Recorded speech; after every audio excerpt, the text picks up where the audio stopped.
Hello and welcome to the Wolfchase Toyota Insider, the Memphis Tiger Network. I'm Jeff Brightwell, joined by Natalie Poole, and several games to talk about. Let's go back to Orlando last week down at UCF, and that's a tough place to play. And unfortunately, the team trying to keep you in these ball games, but a little bit like I've seen at baseball, just scrapping, trying to find a way to put some runs on the board. Yeah, we struggled offensively, no doubt. Just struggling to one, and maybe it's management of timing, two, execution of a plan, and then some pitch selection. And then some had a clear head, a good plan, and then physically just couldn't step up in those instances to put the bat on the ball the way that they intended to. And there were some moments we hit the ball hard to some people, and it didn't fall, but there were moments where we could have performed better. And that was a lot of our conversation, for sure, after the game, just after the series, just about doing a better job. I think on Sunday, we did a better job at the plate. We still didn't score the runs that we wanted to, but we definitely did a better job of managing our at-bats and our plate appearances. And saw us as a team, we definitely pitched better at the end of the weekend. We definitely played better defense, and we hit better. And so those pieces were coming together better, which I was happy to see, and I know the girls were as well. It's always interesting in a sport like softball where, team success a lot of times is built on the individual performance because you're the only one in the circle. You're the only one up at in the batter's box at that time. But it also kind of builds on momentum. If you get one or two players to get that key hit, that big hit, a lot of times it gives another player some confidence, and it kind of rolls on, and vice versa. If someone's struggling, sometimes that kind of gets into your head, even though it's not you. And it's funny what kind of a momentum sport it is. You're exactly right. I think that, you have to create your own, and it can be a challenge to create it sometimes, especially when you're facing good pitching. The pitching that we faced this weekend, both those kids that threw to us have beaten Florida twice. They beat Arizona. These are top 5 teams. And so we knew that it was going to be a challenge. There were low 1 ERAs, averaging over strikeout an inning, maybe a strikeout and a half. So we knew it was going to be hard. And at times we really didn't rise to the occasion. And then in moments we did, but we couldn't create the consistency, and we couldn't get the momentum going on our side to be able to do something until the final day, where we actually had a little bit of a better performance on that side. You go over to UCA on Tuesday night, playing an extra inning game. Big story out of that game, Delaney Smith gets the stolen base record. Yeah,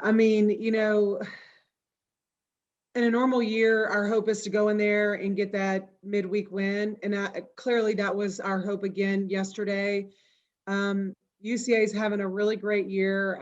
They've worked really hard. They've got really good pitching. And, they took Arkansas to extras, who's, top 10 team.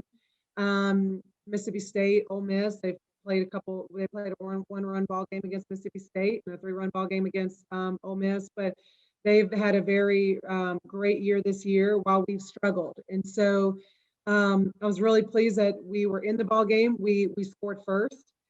Mush had a home run the first inning. So we come out kind of on top, and but we let the game slip a little bit. We just didn't keep scoring. We had 10 hits in the game, which was awesome. And it was really great to be able to see Delaney achieve something so great, come away with a win. And so we took a lot of really good positive things from that game. Mariah pitched well, as well as Cheyenne.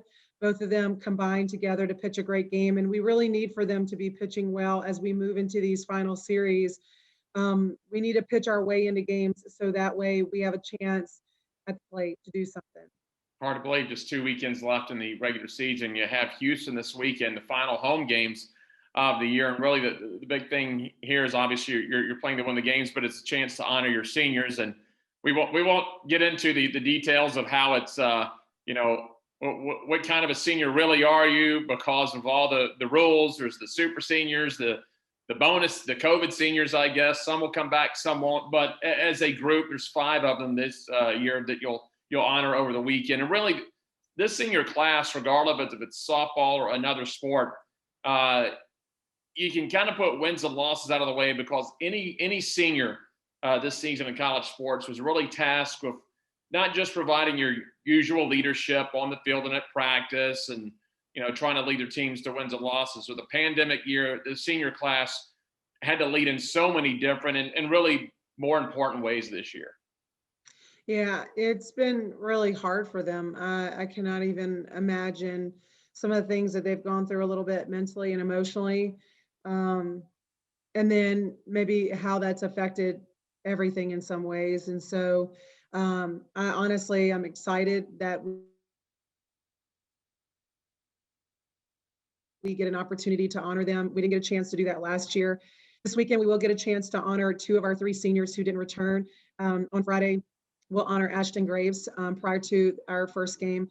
On Saturday, we will be honoring Carly Perk, who also did not return. She got a job and moved on. And CO will not be here this weekend as she's finishing up her some finals for her master's program, but we will get a chance to do something for her. But to honor the girls who've been here this year, early in the season, the American put out a policy where you couldn't do presentations, but they've kind of that for some of these outdoor sports that there's a little bit of leeway there. And even still, the way that we're doing it, nobody's able to be on the field except the girls. They're not able to be escorted with their parents and those kinds of things. The parents have to stay in the stands. And so it's even still different. We are able to have a senior banquet, but it's going to be our players and just seniors and senior parents, and that's it. And so even still to the end, they're dealing with some of the effects of COVID. And I just want them to know how much I appreciate them, how much I appreciate their grit and commitment to working through these moments. And I hope that they feel celebrated. That is kind of neat. That's the first I've heard of a team, and it just probably happened somewhere else. It's the first I've heard that you're bringing back last year's seniors that just had let's face it, the rug pulled out from under them their last season. They only got to play a handful of games. Their senior day, it was just bam, it was over. So I think that's pretty cool. You're bringing last year's seniors back. Absolutely. I have a frame jersey that we always do. I want to present them with some flowers. I want to acknowledge them publicly. And then of course, I do a painting for each of them as kind of my gift to them. And so I hope that they are able to close the door on that chapter in a positive way and to know how much we appreciate them being part of the Tiger program. All right, Coach. Thanks as always. We'll talk to you next week. Sounds great. That's Natalie Poole. I'm Jeff Brightwell with the Wolfchase Toyota Insider on the Memphis Tigers Network.